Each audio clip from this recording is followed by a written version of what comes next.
గ్రామంలోని సుబ్బారావు పాత పెంకుటిల్లు అది. మండుటెండ.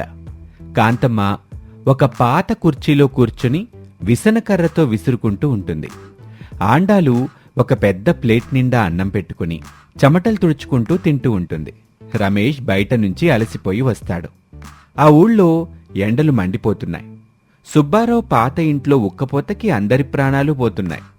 పక్కింటి పుల్లమ్మ వాళ్ళు కొత్తగా ఏసీ కొనుక్కున్నారని కాంతమ్మకి భయంకరమైన కుళ్ళు, ఫ్రస్ట్రేషన్ మొదలయ్యాయి. రే రమేషు, నీ బతుకు తగలయ్యా. ఆ పక్కింటి పొల్లమ్మ మొగుడు చూడరా, కొత్తగా డబల్ బెడ్రూమ్ ఇల్లు కట్టాడు. అందులో సెంట్రల్ ఏసీ పెట్టించాడు. ఆ పొల్లమ్మ ఏసీ గాలికి పడుకుని పగలు కూడా దుప్పట్లు కప్పుకుంటుంది. నేనేమో ఈ పెంకుటింట్లో నా ఒంట్లో ఉన్న నెయ్యంతా కరిగిపోయేలా ఉడికిపోతున్నాను. నా బతుకు ఎప్పుడు ఇంతేనా? ఒక పెద్దిల్లు, అందులో చల్లటి గాలి, నాకేమి రాసి పెట్టలేవా? అమ్మా, వాళ్ళకి ఇల్లు కట్టుకునే స్తోమతుంది, కట్టారు. నేను చేసేది ఈ ఊళ్ళో చిన్న వ్యవసాయం. వచ్చే 10,000 రూపాయలతో ఇల్లు కట్టమంటే ఇటుకలు కూడా రావు. అయినా నా బాడీ చూడు, అసలే సన్నగా ఉన్నాను. ఈ ఎండలకి ఇంకా ఎండిపోయి ఏ గాలికైనా ఎగిరిపోయి ఆ పుల్లమ్మ వాళ్ళ ఇంటి ఏసీలో ఇరుక్కుంటానేమోనని నాకు భయంగా ఉంది. నిజమే అత్తయ్య, ఈ ఎండలకి నా కడుపులో ఉన్న ఫుడ్ కూడా ఆవిరైపోతుంది. ఎంత తిన్నా నీరసం వస్తుంది. అయినా మీకంటే పెద్దిల్లు కావాలి, నాకేమో పెద్ద పుచ్చకాయ కావాలి. ఈ ఎండలకి ఒక 10 కిలోల ఎర్రటి పుచ్చకాయ కట్ చేసుకుని తింటే ఆ స్వర్గమే నా నోట్లోకి వచ్చినట్టు ఉంటది. నోరు ముయ్యవే బాకాసురే, ఎప్పుడు ఆ తిండి ఏడిపే. ఎక్కడ నేను ఏసి ఇల్లు లేక ఏడుతుంటే నీకు పుచ్చకాయలు కావాలా? నీ సైజులో ఉన్న పుచ్చకాయ కావాలంటే దాన్ని పండించడానికి మనకున్న ఈ ఎకరం పొలం కూడా సరిపోదు. ఈడొక సన్నాసి మొగుడు, నువ్వొక రాక్షసి కోడలు. నా కర్మగాలి ఈ పాత ఇంట్లో పడ్డాను. ఏమండి కాంతమ్మ గారు, ఆ పుల్లమ్మ ఇల్లు కట్టుకుంటే మనకెందుకండి? మనకున్న ఈ చిన్న ఇంట్లోనే సర్దుకుందాం. అయినా ఆండాలు అడిగింది కరెక్టేగా. ఈ ఎండలకు పెద్ద పుచ్చకాయ తెస్తే ఫ్రిడ్జ్లో పెట్టుకొని చల్లగా తినొచ్చు. రే రమేషు, వెళ్ళి మార్కెట్లో చూసిరాపో. నా దగ్గరున్నదే 100 రూపాయలు నాన్న. ఆ 100 రూపాయలకి పుచ్చకాయ తొక్కలు కూడా రావు. నేను పొలానికి వెళ్ళి మట్టి తవ్వుకుంటాను. ఇక ఊరి చివరన ఉన్న పొలం గట్టు. రమేష్ చెట్టు కింద కూర్చొని ఏడుస్తూ ఉంటాడు. అప్పుడే అక్కడికి గడ్డంతో ఉన్న ఒక మాయా సాధువు వస్తాడు. ఏంటి నాయనా అంతలా ఏడుస్తున్నావు? నీ కన్నీళ్లతో ఈ పొలమంతా తడిపేలా ఉన్నావే. ఏం చెప్పమంటారు స్వామి, నా ఇంట్లో 2 మహారాణులు ఉన్నారు. ఒకరికేమో పెద్ద ఏసీ ఇల్లు కావాలి, ఇంకొకరికేమో పెద్ద పుచ్చకాయ కావాలి. నా దగ్గరేమో చిల్లి గవ్వ కూడా లేదు. ఇల్లు కట్టలేక, నా పెళ్ళాం ఆండాలకి ఫుడ్ పెట్టలేక సన్నబడిపోతున్నాను. బాధపడకు నాయనా, నీ కష్టాలు తీర్చటానికే నేనొచ్చాను. ఇదిగో ఈ మాయా పుచ్చకాయ గింజ. దీన్ని పట్టుకెళ్ళి మీ ఇంటి పెరట్లో నాటు. గింజ? ఈ ఒక్క గింజతో మా ఆండాలకి కడుపు నిండుతుందా స్వామి? దానికో బస్తా గింజలైనా కావాలి. ఇది సాధారణ గింజ కాదు నాయనా. దీన్ని నాటితే ఒక్క రాత్రిలో ఒక బ్రహ్మాండమైన మాయా పుచ్చకాయ వస్తుంది. అది ఎంత పెద్దదంటే మీ ఇల్లు కాదు కదా, ఊరంతా ఆ పుచ్చకాయ లోపల పడుకోవచ్చు. ఆ పుచ్చకాయ లోపల ఎప్పుడూ ఏసీ వేసినట్టు చల్లగా ఉంటుంది. సువాసన వస్తూ ఉంటుంది. నీ భార్యకి పుచ్చకాయ దొరుకుతుంది, నీ తల్లికి ఏసీ ఇల్లు దొరుకుతుంది. నిజంగానే స్వామి, థ్యాంక్ యూ స్వామి. కానీ ఒక కండిషన్ ఉంది. ఆ పుచ్చకాయ ఇంటి లోపలుండొచ్చు, కానీ దాని గోడలు కోసుకొని తినకూడదు. అత్యాశకు పోయి దాన్ని తినాలని చూస్తే ఆ ఇల్లు మాయమైపోయి అనర్థం జరుగుతుంది. నీ భార్యకి ఈ విషయం గట్టిగా చెప్పు. మా అండాలకి తిండి పిచ్చుంది, కానీ మరీ ఇంటి గోడలు తినేంత పిచ్చి లేదులే స్వామి, నేను చూసుకుంటాను. ఇక రాత్రి సమయం. రమేష్ ఆ గింజను జాగ్రత్తగా పట్టుకుని వస్తాడు. కాంతమ్మ, ఆండాలు, సుబ్బారావు ఆశ్చర్యంగా చూస్తూ ఉంటారు. ఏంట్రా రమేషు, మార్కెట్కి వెళ్ళి పుచ్చకాయ దెమ్మంటే ఈ నల్లటి రాయి తీసుకొచ్చావు, దీన్ని కూర వండుకొని తినమంటావా ఏంటి? ఇది రాయి కాదమ్మా, మాయా పుచ్చకాయ గింజ. ఒక సాధువు ఇచ్చాడు. దీన్ని నాటితే రేపటికల్లా ఒక పెద్ద ఏసీలు లాంటి పుచ్చకాయ కాస్తుందంట. అబ్బా, గింజ ఇంత సైజులో ఉంటే ఇక కాయ ఎంత పెద్దగా ఉంటుందో. ఒకవేళ కాయ రాకపోతే కనీసం ఈ గింజని వేయించేసుకొని స్నాక్స్ లాగా తినేస్తాను. ఇవ్వండి. అయ్యో అండాలు, దీన్ని తినకూడదే. ఇది మన భవిష్యత్తు అని పెరట్లో మట్టి తవ్వి ఆ గింజను పాతిపెడతాడు. నీళ్లు పోస్తాడు. ఈడికో దండం, ఈడి పిచ్చి మాటలకో దండం. సాధువుల మాటలు నమ్మి ఈ పాతింట్లో రే కింద పడుకోవడం మన కర్మ. పదండి ఎల్లి పడుకుందాం. ఇక మరుసటి రోజు ఉదయం సూర్యోదయం. సుబ్బారావు ఇంటి పెరడు మొత్తం ఒక ఆకుపచ్చని కొండతో నిండిపోయి ఉంటుంది. అది కొండ కాదు, 2 అంతస్తుల బిల్డింగు. ఒక భయంకరమైన పెద్ద మాయా పుచ్చకాయ. దానికి ఒక చిన్న తలుపు కూడా ఉంటుంది. కాంతమ్మ, ఆండాలు నిద్రలేచి పెరట్లోకొచ్చి షాక్ అవుతారు. అయ్య బాబోయ్, సుబ్బారావు గారు, ఏంటండి ఇది? రాత్రికి రాత్రి మన పెరట్లో ఎవడో పెద్ద ఆకుపచ్చ గూడ్సు కట్టేశారు. అమ్మా, అది గుడిసి కాదు, మాయా పుచ్చకాయ. నేను చెప్పానుగా, సాధువిచ్చిన గింజ మహిమమ్మ ఇదంతా. దేవుడా, నా కళ్ళు నన్ను మోసం చేయడం లేదు కదా. ఇంత పెద్ద పుచ్చకాయ, దీన్ని కొయ్యాలంటే కత్తిపీట కాదు, జేసీబీని తీసుకురావాలి. దీని లోపల ఎన్ని టన్నుల జ్యూస్ ఉంటుందో అని పుచ్చకాయ మీద చెయ్యి వేసి నాగటానికి వెళ్తుంది. ఏ ఆండాలు, ఆగు. సాధుగారు నాకో విషయం చెప్పారు. ఇది మనకి ఇల్లుగా పనికొస్తుంది, కానీ దీని గోడలు మాత్రం ఎట్టి పరిస్థితుల్లో తినకూడదు. ఇది మన ఇల్లు ఆండాలు, ఫుడ్ కాదు. ఇల్లా? పుచ్చకాయ ఇల్లా? ఏంట్రా నీ పిచ్చి మాటలు? ఇది ఇల్లు అయితే దీనికి తలుపులు ఎక్కడున్నాయి మరి? అని అనగానే ఆ పుచ్చకాయకి ఉన్న ఒక తలుపు వాటంతటా అదే తెరుచుకుంటుంది. ఆహా, అద్భుతంరా రమేషు. ఆ సాధువు నిజంగానే మాయల పకీర్లాగున్నాడే. పదండి, లోపలే ఉందో చూద్దాం. మాయా పుచ్చకాయ లోపలి దృశ్యం. లోపలంతా అచ్చం డబుల్ బెడ్రూమ్ ఇల్లులాగా ఎర్రటి గోడలతో ఉంటుంది. నేల మీద నల్లటి సీట్స్ డిజైన్ లాగా లోపలికి వెళ్ళగానే భయంకరమైన చల్లటి గాలి వాళ్ల మొహానికి తగులుతుంది. అంతా తియ్యటి పుచ్చకాయ సువాసన. ఆహా, ఏం సుబ్బారావు గారు ఏసీ గాలి! ఆ పుల్లం ఇంటి ఏసీ కూడా దీని ముందు పిచ్చిగాలితో సమానం. ఈ ఎర్రటి గోళ్ళ చూడండి, అచ్చం ప్యాలెస్ లాగా ఉంది.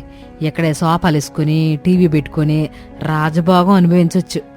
అవును కాంతమ్మ, ఇంక మనకి కరెంటు బిల్లు కూడా రాదు. Natural AC.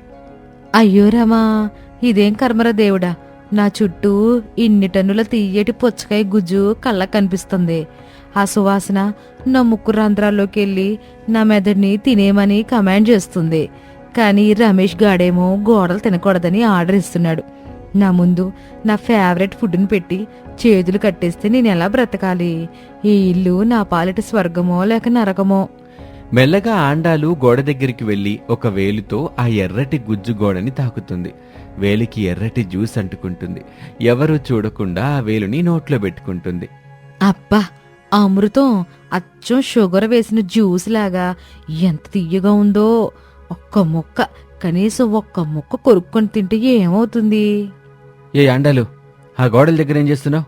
గుర్తుపెట్టుకో, ఆ గోడల్లో ఒక్క ముక్క తిన్నా ఈ ఇల్లు మొత్తం మాయమైపోతుంది. మళ్ళీ ఆ ఎండలోనే పడిపోతాం మనం. ఏంట నీ కకృతి? ఇల్లు తినేస్తావేంటి? నీకు ఆకలేస్తే ఎల్లి ఆ పాతింట్లో గంజి కాసుకుని తాగు.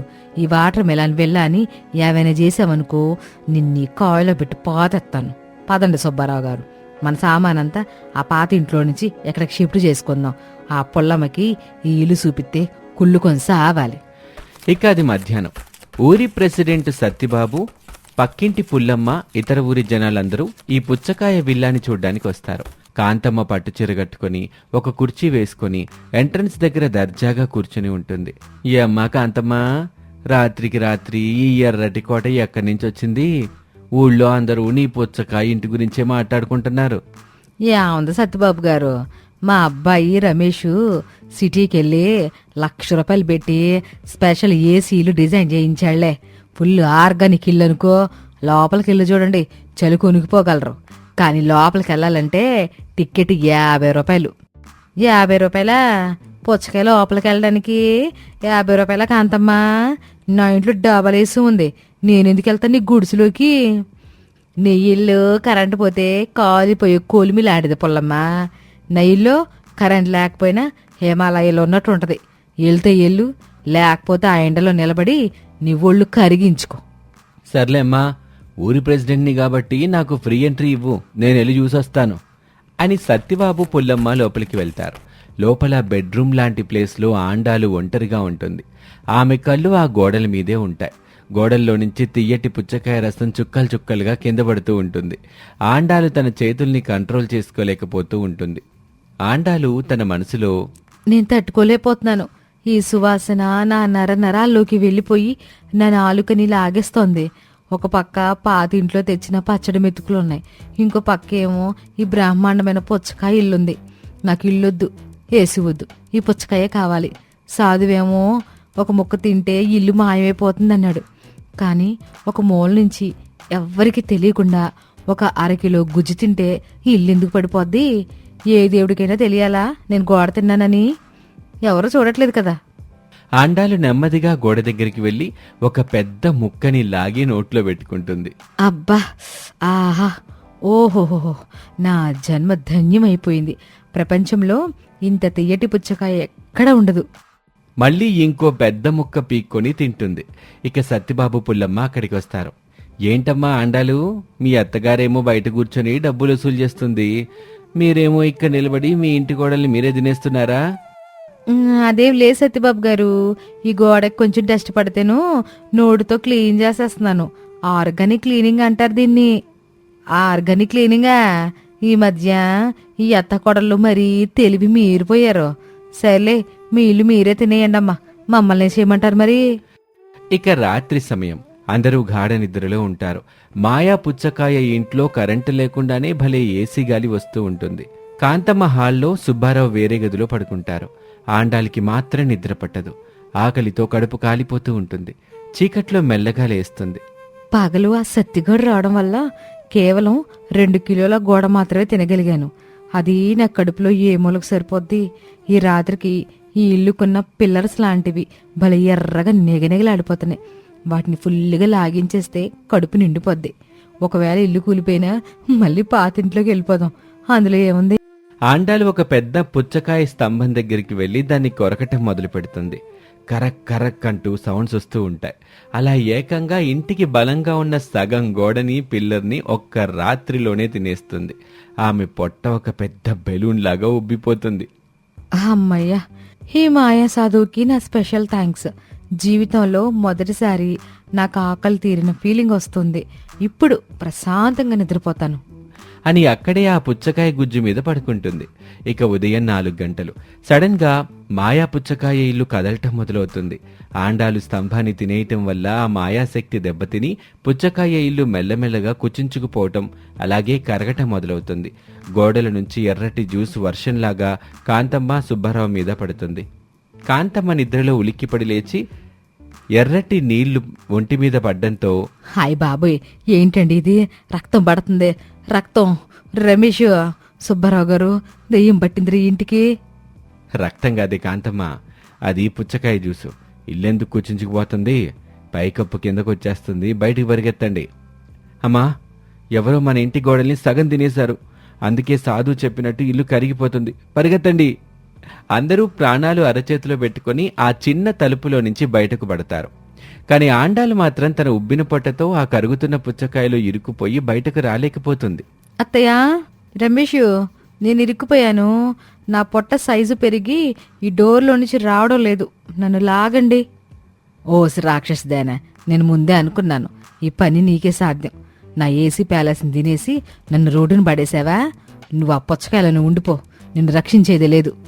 అమ్మా, అలా అనుకో, అది నా పెళ్ళాం, దాన్ని ఎలాగోలా బయటికి లాగాలి. నాన్న, మీరు కూడా లాగండి. ముగ్గురూ కలిసి బలవంతంగా ఆండాల్ని బయటకు లాగుతారు. టప్మనే సౌండ్తో ఆండాలు బయటపడిపోతుంది. మరుక్షణం ఆ పెద్ద మాయా పుచ్చకాయ ఇల్లు కరిగిపోయి ఒక చిన్న నల్లటి గింజలాగా మారిపోయి మట్టిలో కలిసిపోతుంది. ఇక ఉదయం ఎండ మళ్లీ దడదడలాడిస్తూ ఉంటుంది. సుబ్బారావు ఇంటికి పెరడు ఖాళీగా ఉంటుంది. కాంతమ్మ, రమేషు, సుబ్బారావు, ఆండాలు అందరూ తలకాయ నుంచి కాలిదాకా ఎర్రటి జిగటగా ఉన్న పుచ్చకాయ జ్యూస్తో తడిసిపోయి పిచ్చివాళ్లలాగా నిలబడి ఉంటారు. పక్కింటి పుల్లమ్మ వాళ్ళని చూసి నవ్వుతుంది. ఏంటే కాంతమ్మా, నేటి వరకు పుచ్చకాయ వెళ్ళ టికెట్ 50 రూపాయలు అన్నావు, ఇప్పుడేంటి నీళ్లు మాయమైపోయింది? ఆ జ్యూస్తో మీరందరూ స్నానం చేశారా ఏంటి? నా ఏసీలను చూసాము కుళ్ళుకున్నాగా. ఇప్పుడు ఆ ఎండలో ఎండు చేపలాగా నిలబడండి. ఓసి దరిద్రపు గుట్టుకోళ్ళ ఎంత పని చేశావే, ఎలకలకి బట్టలు ఎత్తే కొరికినట్టు నీకేసి ఇల్లు ఇస్తే ఆ ఇంటి నీకు కొరికి తిన్నావా? నాకున్న ఒకే ఒక లగ్జరీ ఇల్లు పోయింది. ఇప్పుడు మళ్ళీ ఈ మనుటెండలో ఆ పెంకుటింట్లో వంకాయలా ఉడికిపోవాలి మనం. రే రమేష్, వీపు విమానం మొత్తం మోగిస్తాను. వెళ్ళి ఒక 10 బకెట్లు నీళ్ళు తీసుకురా. ఈ జగట చూస్తూ నాకు పిచ్చెక్కిపోతుంది. అత్తగారు ఎంత తిట్టినా నాకేం బాధలేదులే. నా జీవితంలో 1 టన్ను పుచ్చకాయని ఒక రాత్రిలో తిని రికార్డు సాధించాను. కడుపు ఫుల్లుగా ఉంది. ఇప్పుడు ఏసీ లేకపోయినా పర్లేదు, హాయిగా ఒక కుంభకర్ణుడి నిద్ర వేసేస్తాను. అత్తగారు కోపడకండి, ఇల్లు పోయినా పర్వాలేదు, కానీ మీరు తెచ్చిన ఆ గింజ వల్ల నా కడుపులోని మంట చల్లారిపోయింది. ఇంకో గింజ ఏమైనా ఉంటే చెప్పండి, రేపు రాత్రికి మళ్ళీ పాత పెడదాం. నా బతుకు ఆ పుచ్చకాయలో గింజలా మారిపోయింది. నాన్న పదండి, మనం వెళ్ళి ఆ పెంకుటింట్లో ఫ్యాన్ వేసుకొని పడుకుందాం. మ్యాజిక్లు మాయలు మన ఊళ్ళో వర్కౌట్ అవ్వలేరా రమేష్? ముఖ్యంగా ఇలాంటి తిండిపోత కోడలున్న మన ఇంట్లో తాజ్మహల్ని కట్టిన దాన్ని కూడా బిస్కెట్ అనుకుని కొరికేస్తుంది. మనకు ఆ పాత ఇల్లే శ్రీరామ రక్ష. అందరూ జిగట జ్యూస్తో కష్టపడుతూ పాత ఇంట్లోకి వెళ్తూ ఉంటారు. ఆండాలు తన పొట్టని తడుముకుంటూ సంతోషంగా వెళ్తూ ఉంటుంది. అలా ఒక మాయా పుచ్చకాయ ఇల్లు కాంతమ్మకి లగ్జరీ ఇస్తే ఆండాలకి ఫుల్ మీల్స్ ఇచ్చింది. కానీ అత్యాశకి పోయిన ఆండాల వల్ల ఆ ఏసీ ఇల్లు కాస్త ఎర్రటి జ్యూస్ లాగా మారి అందరినీ ముంచేసింది. ఇక ఈ అత్తాకోడలు ఈ ఎండాకాలం ఆ పాత ఇంట్లో ఇంకెన్ని తిప్పలు పడతారో నెక్స్ట్ ఎపిసోడ్లో చూద్దాం. ఇది వాల్టి కథ. మరొక ఆసక్తికర కథలో మళ్ళీ కలుద్దాం. నమస్తే.